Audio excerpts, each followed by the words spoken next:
Hello दोस्तों, नमस्कार। मेरा नाम है प्रशांत। स्वागत है आप सभी का आपके अपने यूट्यूब चैनल स्मार्ट सैल्यूट में। दोस्तों, पेंशन का जो महत्व होता है वो नौकरी करते हुए तो इतना नहीं लगता है, लेकिन जब कर्मचारी रिटायर हो जाता है तो फिर उस पेंशन का महत्व कर्मचारी को समझ में आने लगता है। ये बातें अभी तक आपने कर्मचारी संगठन के जो भी बड़े-बड़े अध्यक्ष हैं, जैसे विजय कुमार बंधु जी हैं या और भी लोग हैं, उनके मुँह से सुना होगा बोलते हुए। लेकिन अभी रिसेंटली संसद में मुख्यमंत्री पद पे होते हुए एक नेताजी ने सभी को वहाँ पर ये आगाह किया कि पेंशन कितनी ज़रूरी है और ये आप लोग तो अभी एमएलए, एमपी बने हैं, लेकिन जब आप रिटायर होंगे, तब आपको इस पेंशन का महत्व समझ में आएगा। और इस शब्द को सुनकर जितने भी वहाँ पर सदस्य थे, सभी ने तालियों से उसका स्वागत किया। क्या है खबर आगे पूरी विस्तार से आपको दिखाएँगे, तो जानने के लिए, देखने के लिए बने रहिएगा वीडियो पे। चैनल पे है तो चैनल को सब्सक्राइब कर लीजिए, बेल आइकन दबाइए ताकि ऐसे वीडियो आपको मिलते रहें और आप हमेशा अपडेट रहें। चलिए बिना देरी करते हुए वीडियो को स्टार्ट करते हैं। उनकी भी तनख्वाह बढ़े, ये अगर आप करेंगे तो बाकी काम फिर हमारा है। मैं पैसा ढूंढ लूंगा और जो तनख्वाह बढ़ानी होगी वो हम बढ़ा देंगे। पेंशन तो तनख्वाह के साथ बढ़ेगी और मुझे पेंशन का ज्यादा फिक्र है। पेंशन का मुझे इतना खास ख्याल था नहीं जब तक हम एक्स एमएलए नहीं बने। एक्स एमएलए बनने के बाद पेंशनों का हमें एहसास हुआ। जो यहाँ पहली बार एमएलए बने हैं ना, उनको अभी इस बात का एहसास नहीं है। हारने के बाद जब जाओगे, अल्लाह करे कि वो ज्यादा जल्दी ना हो, लेकिन कभी ना कभी एक रात बैठे।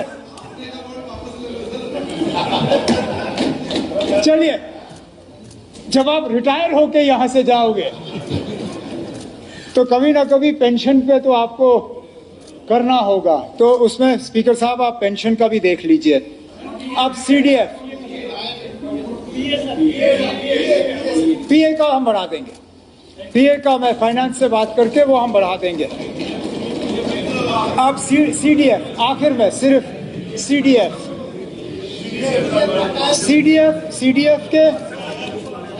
सीडीएफ के गाइडलाइंस को लेके यहाँ पे शिकायत आई और मुझे लगता है इसमें थोड़ी सी हमें तब्दीली लाने की जरूरत है। सबसे पहले तो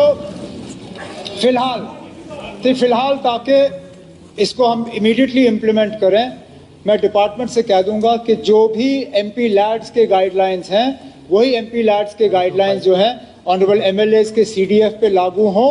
उसके बाद अगर कहीं पे इस पे बदलाव लाने की जरूरत है, कहीं पे इस पे इम्प्रूव करने की जरूरत है, मेरे दरवाजे खुले हैं, मैं आपके साथ बैठ के इसको हम कर लेंगे। और रही बात रकम की, बढ़ाना पड़ेगा। शायद इतना नहीं बढ़ा सकता हूं जितना आप उम्मीद कर रहे हैं। ये समझ लीजिए कि मेंबर पार्लियामेंट जो है उनको 5 करोड़ मिलते हैं, उनके असेंबली हल्के 10 और 15 से कम नहीं है।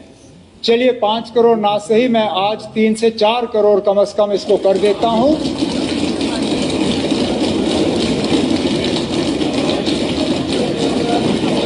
लेकिन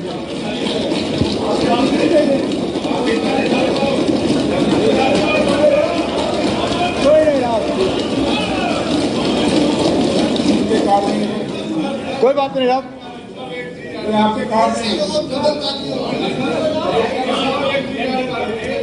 तो बेसिकली क्या होता है जब हम तो दोस्तों, जो अभी आपने वीडियो देखी है, ये वीडियो जम्मू कश्मीर विधानसभा की है, जहां पर जम्मू कश्मीर के मुख्यमंत्री उमर अब्दुल्ला जी पेंशन के बारे में बात करते हुए नजर आ रहे हैं कि एक्चुअली पेंशन कितनी ज़रूरी है। और उन्होंने ये भी बोला कि पेंशन बहुत ही इम्पोर्टेंट है हमारे लिए और हम इसको नज़रअंदाज नहीं कर सकते हैं। साथ ही साथ देखिए, सभी को, जितने भी वहाँ पे नेतागण थे, उनको भी उन्होंने इस चीज़ का आगाह किया कि देखिए, जब आप सत्ता पे रहते हैं, जब आप कर्मचारी हैं या जब आप नौकरी कर रहे हैं, तब आपको उस पेंशन का इतना समझ में नहीं आएगा। लेकिन आपके रिटायरमेंट के बाद जब वो पेंशन आपको मिलेगी और उससे आपका जीवन यापन होगा, तो सोचिए वो कितनी इम्पोर्टेंस रखती है आपकी ज़िंदगी के लिए। और जब यही पेंशन वर्तमान में कर्मचारियों को एनपीएस के तहत 500 या 1000 या 1200 मिल रही है, तो सोचिए उन कर्मचारियों पर क्या गुज़र रहा होगा कि वो अपना घर कैसे चलाएँ, कैसे अपने परिवार का पालन भरण-पोषण करें। ये चीज़ें देखते हुए, इन सब चीज़ों को देखते हुए कर्मचारी संगठन के अध्यक्ष विजय कुमार बंधु जी हैं या मनजीत सिंह पटेल जी हैं या मैं शिव गोपाल मिश्रा जी को भी ले लेता हूँ, जितने भी मंत्री हैं, उन्होंने पेंशन का जो मुद्दा है वो बढ़ चढ़कर आगे सरकार के समक्ष रखने का प्रयास किया है। दोस्तों बहुत कम ऐसा देखने को मिलता है। मैं यहाँ पर किसी पार्टी पक्ष से संबंध नहीं रखता हूँ, ना ही मैं किसी पार्टी पक्ष को सपोर्ट कर रहा हूँ, लेकिन एक्चुअल बात जो है दोस्तों, वो देखने वाली यही है कि कोई एक्चुअल जो नेता है वो एक्चुअली बात तो कर रहा है, पेंशन का महत्व तो बता रहा है सभी कर्मचारियों को। बाकी आप लोगों ने जितने भी लोगों से सुना होगा वो एक्चुअली इतना डीपली नहीं जाते हैं, लेकिन कोई तो समझ रहा है कि पेंशन कितनी ज़रूरी होती है कर्मचारियों के बुढ़ापे के लिए, कर्मचारी के रिटायरमेंट के दौरान। अब सरकार जो है, वर्तमान सरकार जो है, वो क्यों नहीं इस पर गौर कर रही है? रीज़न आखिर क्या है? क्या सच में अर्थव्यवस्था पर बोझ पड़ेगा? जैसा कि बड़े-बड़े अर्थशास्त्रियों ने भी इस चीज़ को बोला, कई अर्थशास्त्री कहते हैं ऐसा कुछ नहीं होगा, कई अर्थशास्त्री कहते हैं ऐसा होगा। लेकिन देखा जाए दूसरी तरफ तो जहाँ पर पुरानी पेंशन दी जा रही है जिन-जिन राज्यों में, वो कैसे मैनेज कर रहे हैं, वो अपने जो भी फंड्स हैं, जो अपने कर्मचारी हैं, उनको कैसे डील कर रहे हैं, कैसे पैसा वो राज्य में भी लगा रहे हैं और कर्मचारियों को पेंशन भी दे रहे हैं। ये चीज़ें एक तरफ से थोड़ा कर्मचारियों को समझ में नहीं आ रही है कि आखिर केंद्र के पास जब इतना बजट रहता है, तो सरकार जो है वो पेंशन से डिनाई कर रही है। बट यहाँ राज्य के कर्मचारियों को पेंशन दी जा रही है, वो किस प्रकार से कार्य कर रहे हैं। तो कई चीज़ें हैं जो कर्मचारी इन चीज़ों को नहीं समझ पा रहे हैं। फिलहाल यूपीएस पेंशन स्कीम का आपको भली-भाँति पता ही है कि क्या है इसका मामला, चयन अंतिम बार होगा। अगर आप एनपीएस, यूपीएस में कोई एक चयन कर लेते हैं, तो फिर आप दोबारा उसको बदल नहीं सकते हैं। तो मेरा सभी मेरे दोस्तों से, मेरे जितने भी सीनियर्स हैं, इसमें से जितने भी मेरे जूनियर्स हैं, उनको मैं सभी को यही बोलना चाहूँगा कि जो भी चुनाव करें सोच समझ के करें, किसी फाइनेंशियल एडवाइज़र से पूछ लें। यूट्यूब में और भी चैनल्स हैं और भी वीडियोज़ हैं, उनको देख लें कि यूपीएस, एनपीएस में आपके लिए क्या बेनिफिट है।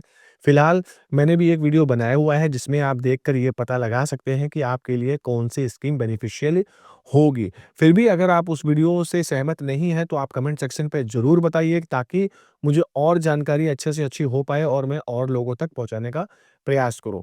हालाँकि यूपीएस पेंशन स्कीम मैंने बताया जैसे-जैसे मैं मोटा-मोटा बता देता हूँ कि यूपीएस पेंशन स्कीम वो कर्मचारियों के लिए बहुत सूटेबल है जो लेट एज में भर्ती हुए हैं। Let us in the sense कि जिनकी जॉइनिंग 35 साल, 36 साल के बाद आई है और जो नौकरी में अभी-अभी लगे हैं, तो वो यूपीएस पेंशन स्कीम का चुनाव कर सकते हैं क्योंकि जब आप लेट एज में भर्ती हुए हैं तो आपका रिटायरमेंट 60 साल का होगा और उसमें आपका एनपीएस का कॉर्पस इतना जमा नहीं हो पाएगा।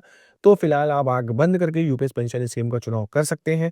अब कौन से कर्मचारी एनपीएस पेंशन स्कीम को चुनना चाहिए, चुन सकते हैं, वो मेरे वीडियो के माध्यम से एक बार आप देखिए, उसमें काफ़ी अच्छे से मैंने क्लियर करने की कोशिश करी है। तो फिलहाल दोस्तों, खबर यही थी, मेरे द्वारा दी गई जानकारी अच्छी लगी है तो प्लीज़ वीडियो को लाइक करिए, शेयर कीजिए, कमेंट करिए। मिलते हैं अगली वीडियो में, तब तक के लिए जय हिंद, जय भारत।